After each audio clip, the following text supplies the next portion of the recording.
Africa. Good morning, East Africa. Good morning, Tanzania. Good morning, Kampala, Uganda. Good morning, Nairobi, Kenya.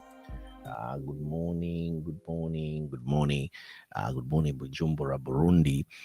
Good morning, DRC, Congo, pamoja na maeneo ya kule Kigali, Rwanda, Mozambiki, Zambia pamoja na good morning Tanzania kwa ujumla. Good morning South Carolina, Colombia. Good morning Washington DC, ambapo Abdul Shatri yuko kule anatuunganisha katika kipindi chetu hiki cha Good Morning Africa, Good Morning East Africa, ambacho kinakuja moja kwa moja kutoka katika studio zetu za hapa Colombia, South Carolina, na vilevile kinarushwa katika Swahili Online TV. What a day, what a day. Katika kipindi chetu cha leo cha Good Morning Africa, Good Morning East Africa, tumewatayarisheni ni marudio tu, marudio ya maongezi au lecture nzuri kwelikweli ambayo ilitolewa na Mheshimiwa Tundu Lissu alipohudhuria muhadhara huyu katika niseme University of South Carolina hapa Columbia, South Carolina, katika college inaitwa Darla School of Business, ambayo ni sehemu ya University of South Carolina, ambapo inafundisha international businesses, operation and supply chain, finance na management, pamoja na masuala ya political science katika Darla School of Business. Kama visiting fellow yu Tundu Lissu alikaribishwa na retired Professor Robert Roof, ambaye sasa hivi ni mzaliwa wa Zambia na amekuwepo katika University of South Carolina akifundisha international businesses and Africans and political affairs kwa kipindi kirefu kwelikweli, na yeye ndiye alikuwa profesa wa kwanza kabla Professor Chris Yenken ambaye alimkaribisha Mheshimiwa Tundu Lissu katika miaka miwili iliyopita, lakini Robert Roof ndio alikuwa wa kwanza kumwalika Tundu Lissu kupitia American Swahili News pamoja na Swahili Online TV. Hebu turudi hapa kidogo. Tumesema nini? Kupitia American Swahili News pamoja na Swahili Online TV. Robert Roof huyu, na leo ilibidi niende nikatafute jacket. Good morning Africa, good morning East Africa. Naona ishaanza kuwa mkubwa kidogo, inabidi tutafute maybe 40S or 42S. This is 42S jacket here, na labda kidogo inabidi turudi tena gym. Good morning Africa, good morning East Africa. Katika kipindi chetu hiki cha leo cha Good Morning Africa ambacho tumechelewa kidogo kuanza na huko kushapambazuka, ni siku ya Alhamisi nafikiri, kama siwezi kukosea. Hebu tuangalia hapa inatuambia nini. Yeah, it's Thursday, July 31st, mwisho wa mwezi huu wa 7 ambao mwaka huu 2025 unakimbia kwelikweli, na tunaelekea katika uchaguzi. Kwanza kabla hatujaanza segment hii ya kwanza ambayo itabidi wa Tanzania msikilize, Tundu Lissu huyu yupo katika Darla School of Business. Napenda Watanzania wote mnaoifuatilia kipindi chetu cha Good Morning Africa, Good Morning East Africa, mwende mkaiangalie kwanza, mjue who's Darla. Tutakuja hapa tutamuongelea siku moja Darla ni nani. Aligraduate hapo University of South Carolina, ndio kwa maana hii College of Business ambayo ni sehemu ya University of South Carolina inaitwa Darla. She's a very successful business entrepreneur woman here katika taifa hili kubwa la Marekani. She's a billionaire. Kwa hiyo university yetu inaitwa Darla School of Business. Ukialikwa kama fellow lecturer pale, umepewa heshima kubwa kwelikweli, kama American Swahili News na Swahili Online TV tulivyofanya kwa mara ya kwanza 2021 tulivyomwalika. Tumemwalika kama mara 3 hivi. Mara ya kwanza hii sidhani kama Watanzania wengi walipata nafasi ya kumsikiliza alikuwa ni makamu mwenyekiti na sasa hivi ni mwenyekiti ambaye anashikiliwa na kosa ambalo alilizungumzia vile kosa la aliyekuwa mwenyekiti wa CHADEMA katika kipindi hicho Freeman Mbowe, ambaye alikuwa anakabiliwa na kosa nafikiri ni la kigaidi. Yeye Lissu wamempa la uhaini. What a joke, serikali ya Tanzania. What a joke. Sasa tumlete Robert Rufi kwa sababu tusipoteze muda mwingi sana tukawapoteza. Professor Robert Ruff ameretire sasa hivi. He's a distinguished professor kutoka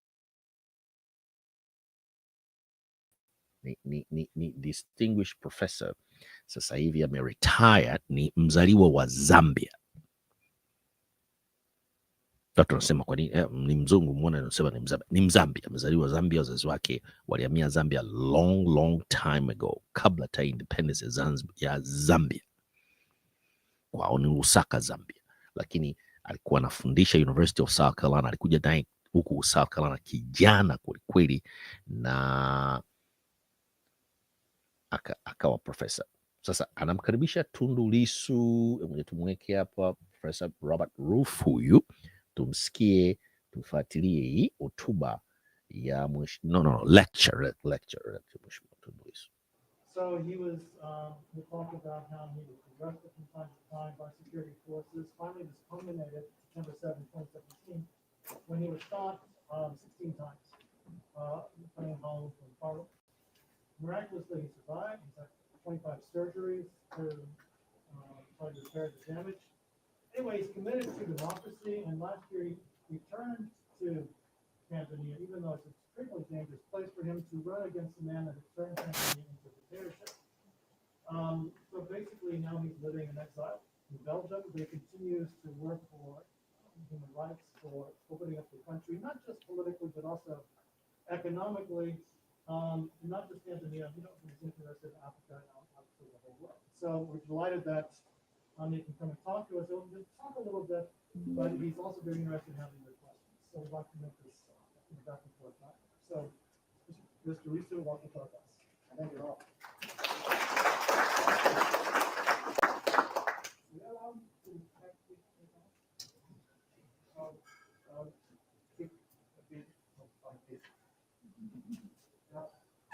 Just so that I'm able to speak more freely. Thank you very much for the invitation. I'm a Tanzanian. I'm Tanzanian, as Rob has said. Political activist for Tanzania. Been active in Tanzanian politics for many years.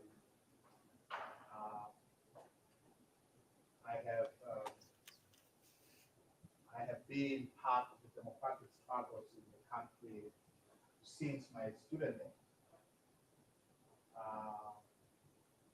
I have seen inside of police jails and security prisons. The first time I went to prison was Christmas Eve of 2002.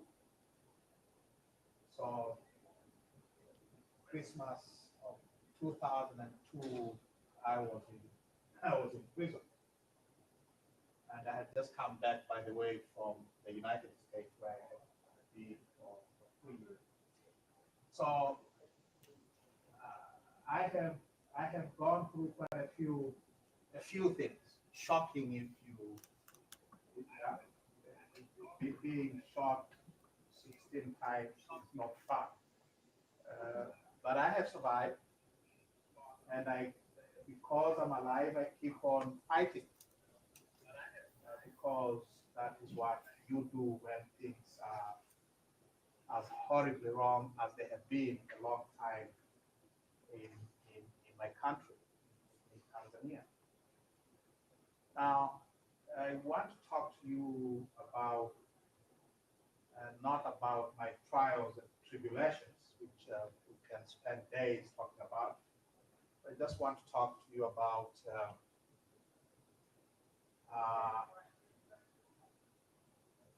constitutional reform and the fight against corruption. If you will, another way of putting it, why democracy is important in the struggle against corruption. My assumption is, and has always been, that corruption thrives most in countries or regimes where there is no democracy, where the government cannot be held accountable either by parliament or through parliamentary means, or where there is no free press, or where the judiciary, the courts are not independent, or where civil society, you and me, are not organized. In other words, where there is democracy,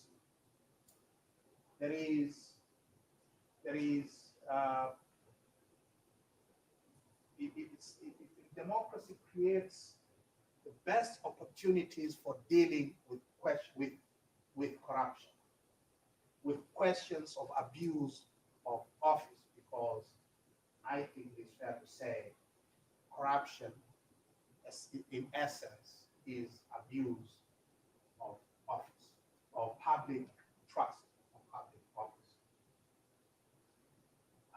I do not pretend to know Africa. Africa is a continent of 54 countries. I have not visited more than 80% of them. So I cannot talk about the state of corruption in Africa. I would not be telling the truth. So I will talk about corruption and give you some examples from the one place that I know best, my own country of Tanzania. I suspect whatever I have to say about Tanzania will hold true for many other countries in the continent, because our politics, our systems of governance are not that much different. Our histories are more or less common. So when I speak of Tanzania, you can, with some degree, take it that I'm also speaking of Kenya to some extent, or about Angola, or perhaps about Nigeria, or any other typical African country. Now, how many of you know where Tanzania is, or have ever heard about Tanzania? Your hand. We're not doing that yet. We are fine. Okay. How many of you have ever heard of Mount Kilimanjaro? Anyone read The Snows of Kilimanjaro by Ernest Hemingway? No? Some of the Ernest Hemingway won his Nobel in 1954, not because of the snows of Kilimanjaro, but he had a lot of stories to tell about the then Tanganyika. Tanzania was then called Tanganyika. Some of his best writing came from big game hunting Tanganyika. So Tanzania is the land of Mount Kilimanjaro, the highest peak in Africa. It's the land of Serengeti, perhaps one of the most magnificent nature attractions you find anywhere in this world. Tanzania is a country of about 60 million people today. It is the largest country in East Africa. It has been independent since 1961 from the British colonial rule. The British colonized pretty much everybody, including America, you may remember.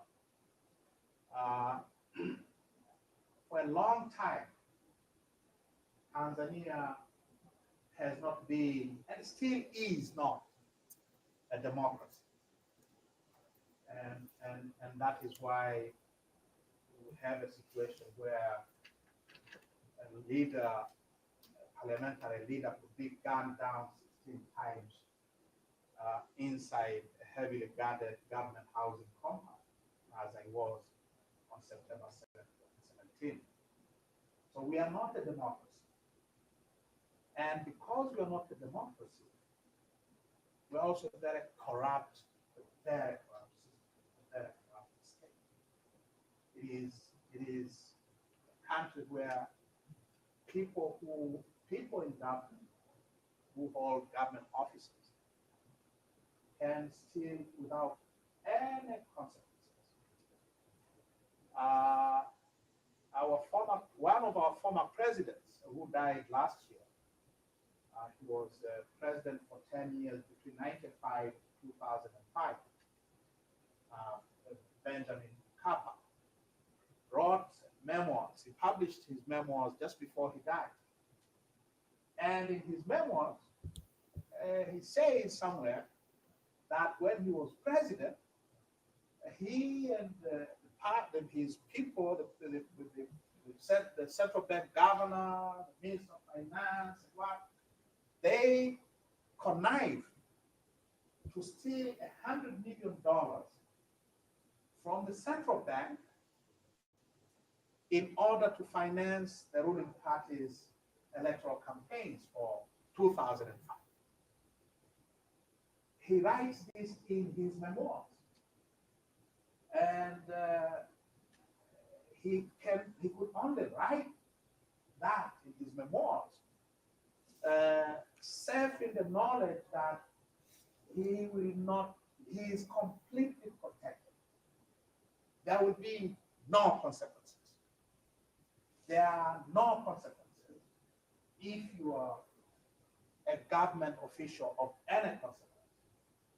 And that's why a former president, will publish a book in which he admits that they're just stealing money left, right, and center. So we're not a democracy. Now, what are the features? What are the constitutional features of an undemocratic state? What is it about Tanzania? If you look at our constitution and our political system, tells you immediately that this is not a democratic state. And what is it about those features, those constitutional features, which permit corruption? An undemocratic state, the first thing that you notice about a typical African post-colonial state, a typical African post-colonial state was a very undemocratic and has been a very undemocratic state. Now, one of its principal features is concentration of powers in the office of the president. Our presidents are what a constitutional scholar from Nigeria has called imperial presidents. They have powers that remind you of absolute monarchies of 17th and 18th century Europe. Their powers are vast and they are unchecked. In the United States, your president does not get to appoint anybody of consequence without going to Senate for confirmation, right? Every presidential appointee is confirmed by Senate. Is that right? I think my constitutional history of the United States tells me that, at least, that presidential appointees must be confirmed by Parliament, by Senate. The President of the United States cannot use any money, cannot use any taxpayer's money without the authority of Congress. Is that right? Yeah. Now, in a typical African state, the president basically appoints, and this is provided for in the Constitution. The president appoints literally everybody. All ministers, all, here you elect your governors, right? And sometimes you even elect your police chiefs. Is that right? So the president appoints all ministers, all governors, and not just governors, county executives, appoints all judges, appoints all heads of government entities like the Electoral Commission or Telecommunication Commission or your Securities and Exchange Commission. They are all appointees of the president. Did I say judges? All judges, all registrars of all courts, all chief executive officers of companies or corporations or other institutions owned by the government. The president appoints the military chiefs, all of them. All right. So the Tanzanian president, and by Tanzanian president, read a typical African president, is a very powerful person indeed. And all of these appointments are without any parliamentary oversight. Any. No parliamentary confirmation like you have here. And because the president appoints everybody of consequence, of any consequence, these appointees of the president are all the president's men and women. They are accountable to the president and the president alone. The president can dissolve parliament. In fact, he appoints a certain number of parliamentarians. In Tanzania, 10 members of parliament. So if one speaks of a view of Congress, here is congressmen and women are elected, right? In Tanzania, a certain number of them are appointed by the president.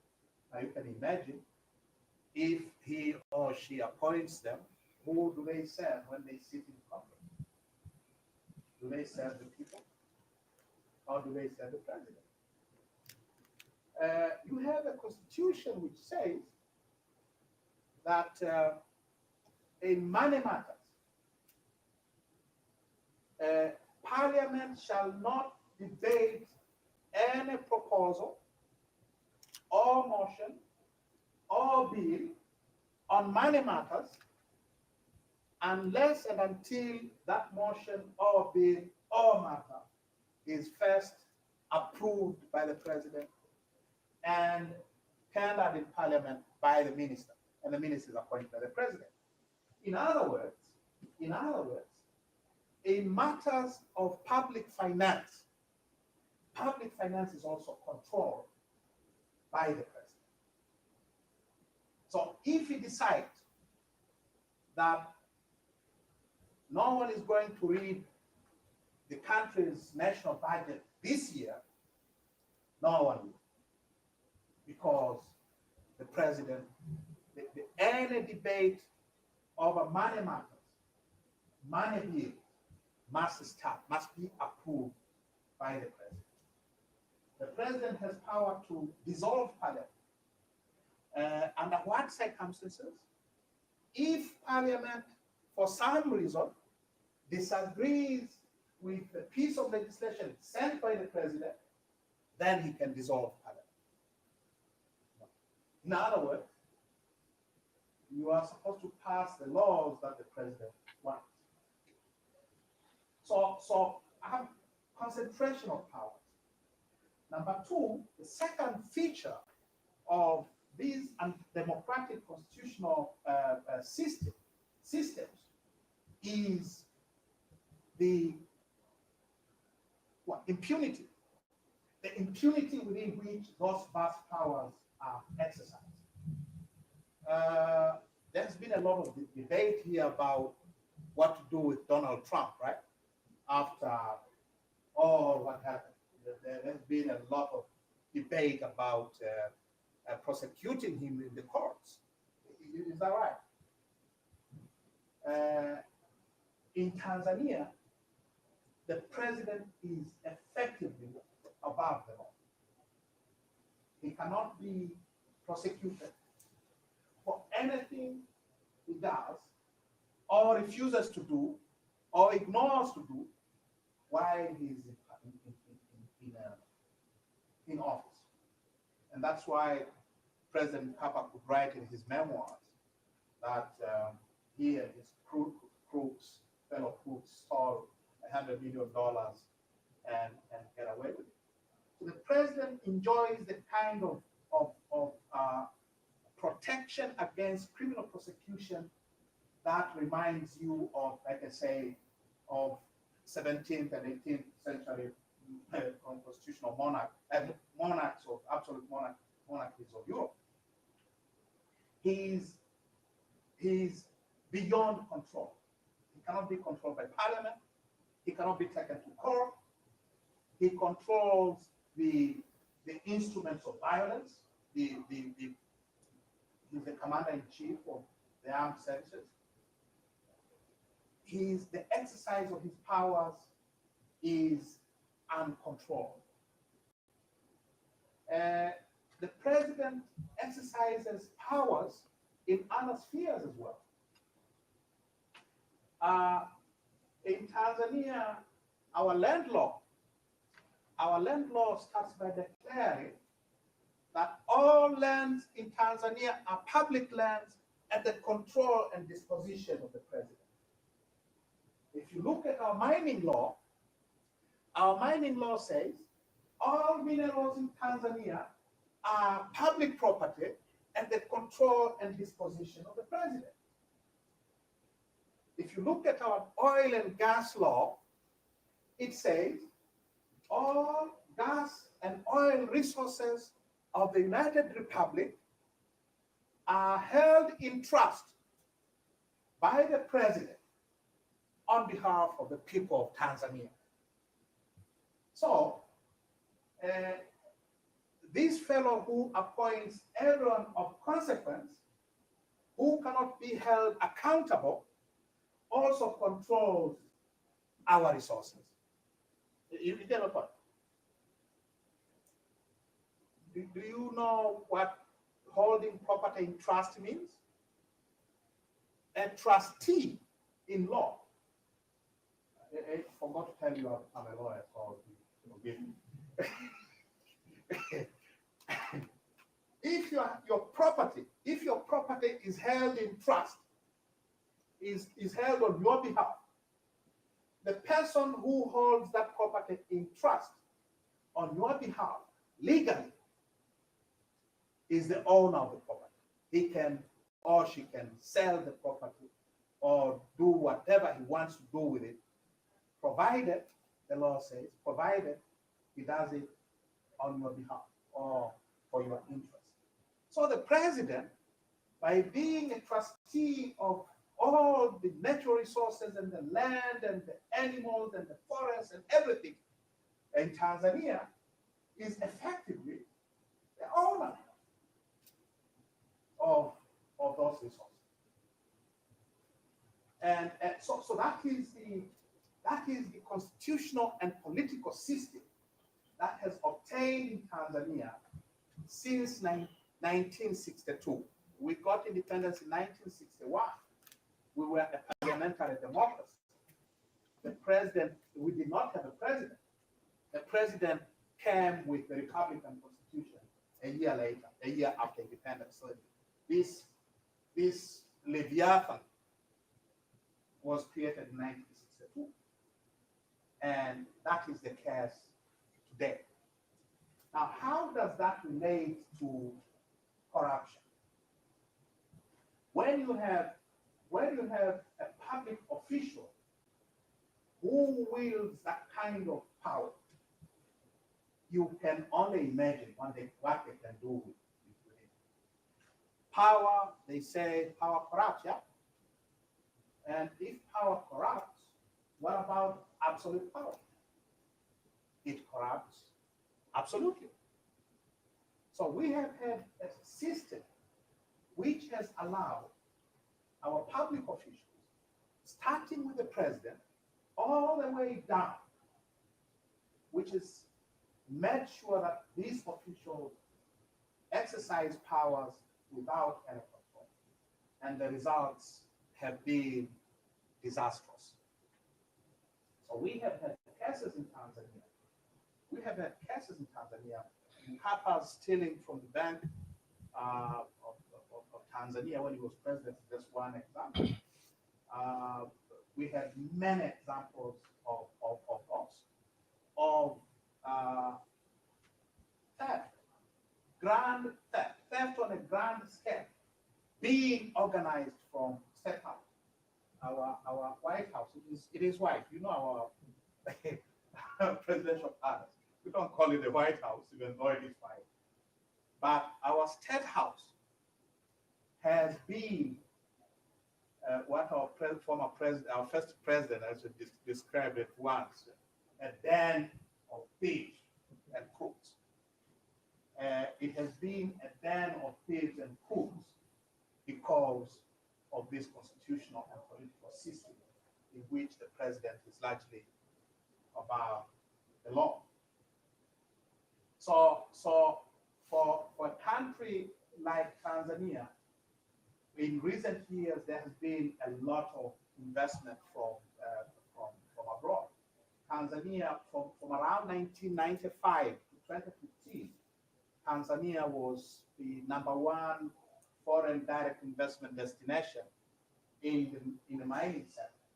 We attracted more money in mining than any other African country, including South Africa, which has always been big on mining. So there's been a huge amount of money into mining. We have, beginning around 2000, we have attracted massive amounts of foreign direct investment in oil and gas exploration. Some of the biggest names in oil and gas in this country, ExxonMobil, you name them, have been operating in Tanzania.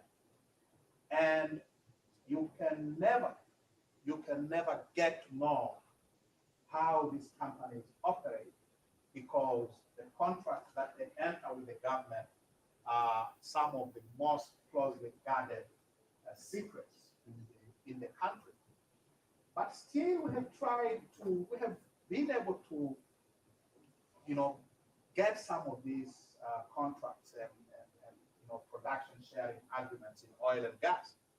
And the story that they tell is a story of the country sold to investors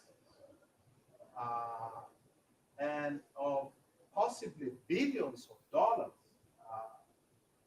spent bribing government officials. We have cases which a few years ago, one major case was actually investigated by the Serious Fraud Office of the United Kingdom, in which the former Attorney General was found to have almost $600 million in bank accounts in places like Guernsey, like the Cayman Islands, Bermuda, and so on and so on. It is that way because of the way the constitutional system is organized. Now, I want to finish on a slightly brighter note. I even myself get tired of telling this doom and gloom. We have struggled and we continue to struggle to change the country, to change our constitution and our politics, to create a system which allows citizens, which which allows our elected representatives to control. Okay.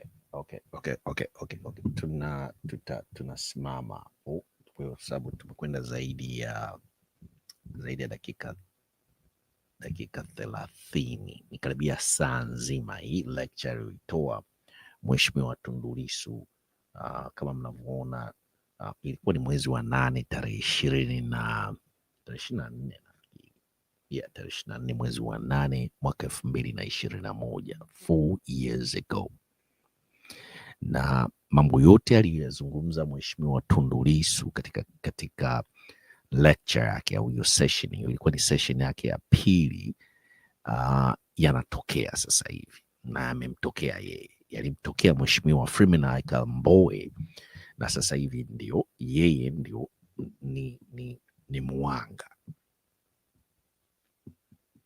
Mambo yote aliyoyaongea katika kipindi hicho ambapo alikuwa hapo darasani akitoa hiyo lecture yake ya pili, na lecture yake ya kwanza vilevile tunayo. Lecture yake ya kwanza tunayo, tutairusha hapa muisikie.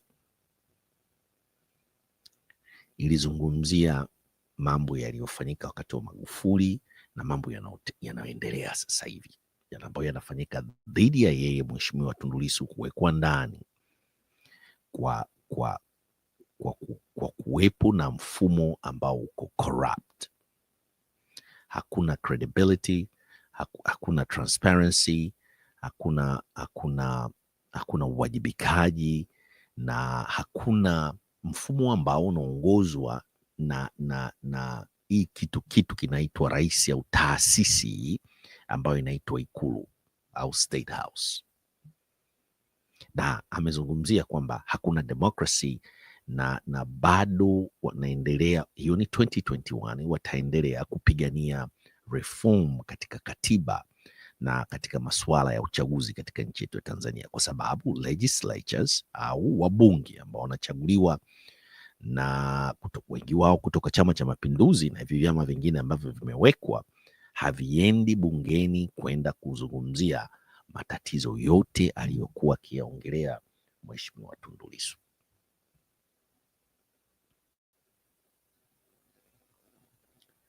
Kwa hiyo basi tunamalizia hiki kipindi cha leo.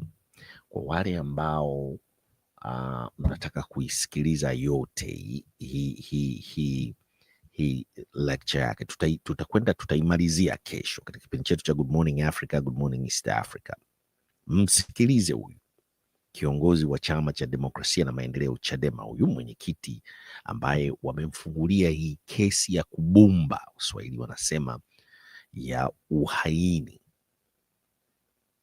Ni kwa sababu tu ya potential yake ambayo anao uwezo wa kuiongoza nchi ya Tanzania na kuirudisha katika mstari, na angalau kizazi, labda kizazi kimoja au viwili baadaye, vinaweza kuja kuona maendeleo ya ukweli ya kila mwananchi Tanzania, sio kujengewa reli, kununuliwa mabasi ya mwendo kasi na kununuliwa mandege ambayo Watanzania hawawezi kabisa kupanda hizo ndege.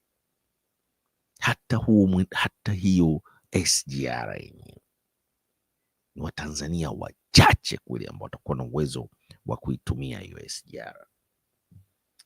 Kwa hiyo basi tunamalizia kipindi chetu cha Good Morning Africa, Good Morning East Africa. Kwa hiyo kesho tunakwenda kumalizia, tumekwenda nusu ya lecture yake.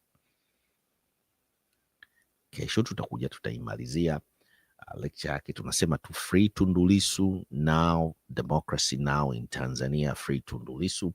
Kwa wale ambao bado wamesubscribe, nendeni mkasubscribe, mshare pamoja na kulike video zetu. Tanzania ni nchi moja, tusambaze upendo, tupendane, turudi mezani, tukae, to reconcile na tuyamalize haya masuala yanayoendelea katika nchi yetu ya Tanzania.